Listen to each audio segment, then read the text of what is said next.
सच्चिदानन्दरूपाय विश्वोत्पत्त्यादिहेतवे तापत्रय विनाशाय श्रीकृष्णाय वयं नुमः।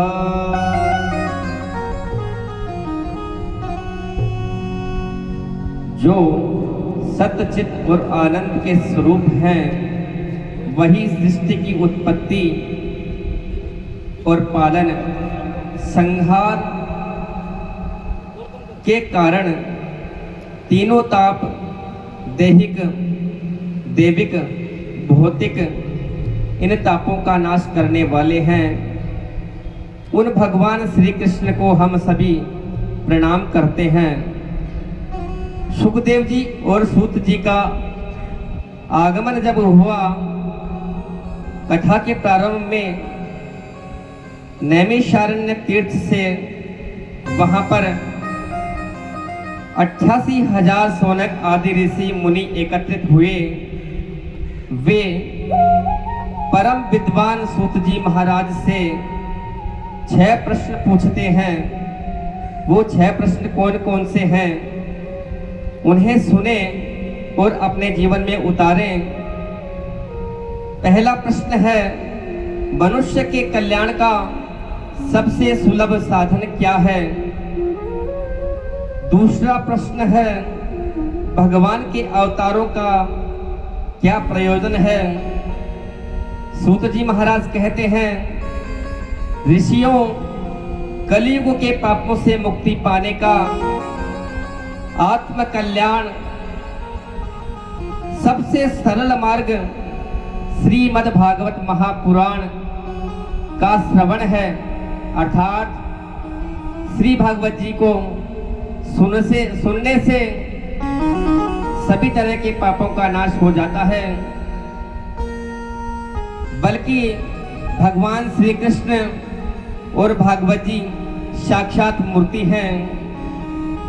भक्ति, ज्ञान, वैराग्य की कथा में एक बार देवर्षि नारद जी ने देखा कि यमुना के तट पर एक युवा स्त्री रो रही है। उसके पास 2 वृद्ध पुरुष अचेत अथवा बेहोशी की हालत में पड़े हैं। वही स्त्री कोई और नहीं, भक्ति देवी, साक्षात भक्ति देवी। वे 2 पुरुष उनके बेटे, भक्ति देवी के बेटे ज्ञान और वैराग्य थे। महिमा की बात भक्ति देवी ने नारद जी से कहा, हे देवर्षि, मेरा जन्म द्रविड़ देश में हुआ। कर्नाटक में पढ़ी लिखी और बड़ी हुई, महाराष्ट्र में सम्मान मिला। लेकिन जैसे ही गुजरात पहुंची तो बूढ़ी हो गई थी। परंतु मैं जब वृंदावन आई तो पुनः युवा हो गई। आश्चर्य की बात है, माँ युवा और उनके दोनों बेटे ज्ञान वैराग्य बूढ़े और जर्जर हो गए। नारद जी ने उन्हें ढांढस बंधाया। ज्ञान वैराग्य को जगाने के लिए वेद वेदांत गीता का पाठ सुनाया, पर वे नहीं जागे। सनकादिक ऋषियों का उपदेश और भागवत के आयोजन में परेशान होकर नारद जी बद्री का आश्रम पहुंचे, अर्थात बद्रीनाथ जी में पहुंचे। वहां उनकी मुलाकात सनक, सनंदन, सनातन और सनत कुमार सनकादि ऋषियों से हुई। ऋषियों ने कहा, हे नारद, ज्ञान और वैराग्य को जगाने के लिए श्रीमद् भागवत कथा का आयोजन करो।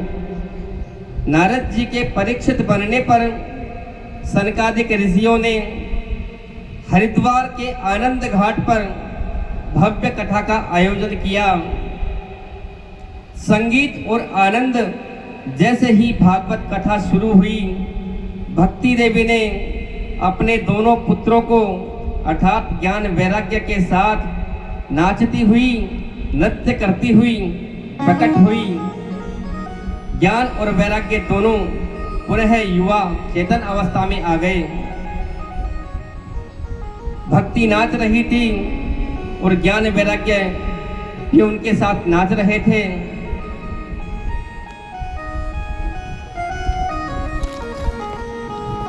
श्रीमद् भगवत कथा का मुख्य उद्देश्य मनुष्य को सांसारिक मोह माया से एवं बंधनों से मुक्त कर परम पिता परमेश्वर भगवान की प्राप्ति और मोक्ष का मार्ग दिखाना है।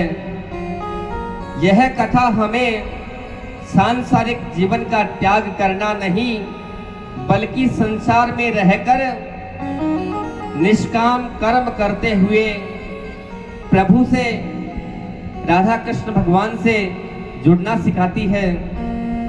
कथा के उद्देश्य को मुख्य बिंदु द्वारा समझा जा सकता है। भक्ति, ज्ञान और वैराग्य कथा के उद्देश्य के रूप में सच्ची भक्ति, प्रेम, विवेक, ज्ञान, संसार के प्रति आसक्ति अर्थात वैराग्य पैदा करना है। यह महापुराण मनुष्य को अपनी आत्मा के वास्तविक स्वरूप का ज्ञान कराता है, जिससे जीवन के संकटों से मुक्ति मिलती है। कथा के माध्यम से यह संदेश दिया जाता है कि ईश्वर की शरण में जाने से जन्म जन्मांतर के पाप धुल जाते हैं, मिट जाते हैं। अंततः जीव को मुक्ति प्राप्त होती है। जीवन जीने की कला यह केवल धार्मिक अनुष्ठान नहीं, बल्कि आदर्श जीवन जीने का एक मार्गदर्शक है, जो मनुष्य को सन्मार्ग पर चलना सिखाता है। भागवत कथा का पूरा सार जीवात्मा और परमात्मा का मिलन है। इसी रूप में इस कथा के सार को समझें। भागवत कथा जो है वह जीव और परम पिता परमेश्वर का मिलन है। श्रीमन नारायण नारायण नारायण, बद्री नारायण नारायण नारायण। सभी गाएं, हाथ ताली बजाकर सभी गाएं। श्रीमन नारायण नारायण नारायण, भजमन नारायण नारायण नारायण। श्रीमन नारायण नारायण नारायण।